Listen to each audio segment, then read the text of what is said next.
In questa puntata parliamo dell'impresa di Sandro Munari al Rally di Montecarlo 1972. Voiture numéro 21, la Lancia Fulvia chef de Simo Lampinen e Solve Andreasson. Voiture numéro 23.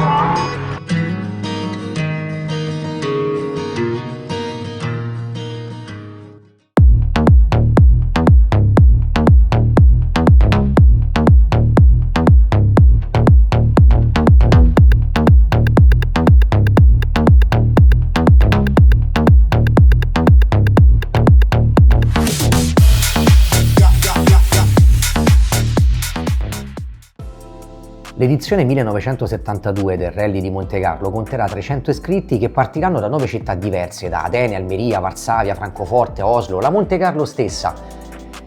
Abbiamo un equipaggio che parte per l'Italia con la Lancia e partiranno da Almeria. Perché partiranno da Almeria? Cesare Florio si era studiato bene tutto il percorso in modo che potevano avere una rete di assistenza lungo tutto il tragitto. Questo andava a ottimizzare un pochino i tempi, ma anche a dare meno stress all'equipaggio stesso.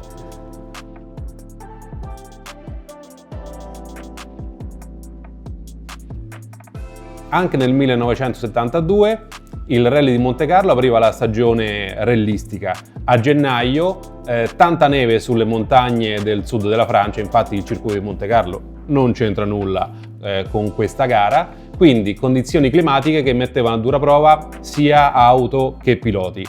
La squadra Lancia, capeggiata da Cesare Florio, si presenta ancora una volta con le Fulvia che ormai cominciavano a risentire dell'età. Auto a trazione anteriore con motore anteriore. In quell'occasione Munari spinse per avere degli aggiornamenti. L'auto infatti utilizzò la sua auto un autobloccante al 25%, una scatola dello sterzo più diretta e anche un volante più piccolo. Sapeva bene Munari che sarebbe andato incontro ad uno sforzo fisico sovrumano, ma sapeva altrettanto bene che era l'unico modo per cercare di contrastare Porsche e Alpine Renault. La Porsche, la prima, auto potentissima, motore posteriore e trazione posteriore. L'Alpine Renault, auto leggerissima, carrozzeria in fibra di vetro, anch'essa con motore posteriore e trazione posteriore, erano avvantaggiate su un fondo omogeneo. C'erano però anche delle buone notizie per la scuderia Lancia.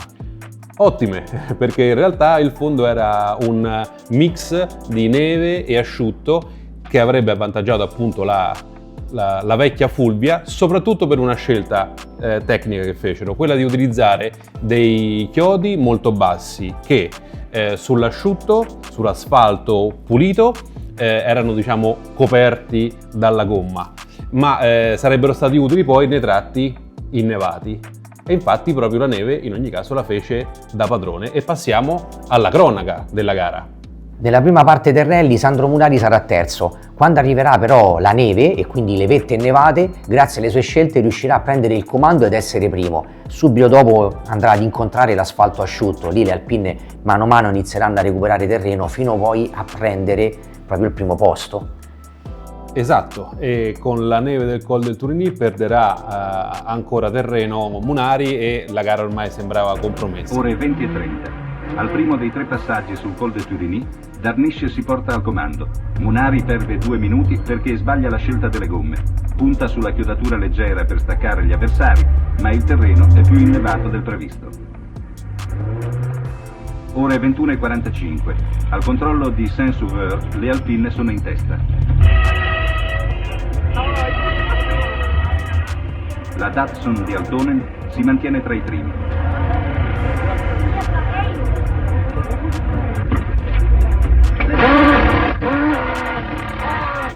Alla Lancia, nonostante il ritardo, non si fanno drammi.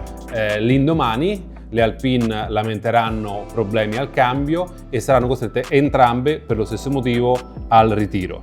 Le Porsche erano ormai attardate di molti minuti e quindi Munari Mannucci sulla Lancia Fulvia 1600 HF numero 14 si presentano primi nel Principato di Montecarlo. Ore 23:30, al controllo di Peugeot Tenier, il primo colpo di scena. Arriva Anderson col cambio rotto. Ore 3. È il momento cruciale. A Beuil, dopo la seconda prova del Col de la Pujol, arriva Andruet con l'avantreno in disordine per un'uscita di strada. Anche Darniche è in ritardo per noie al cambio. Le Alpine hanno perso il comando. Munari è in testa.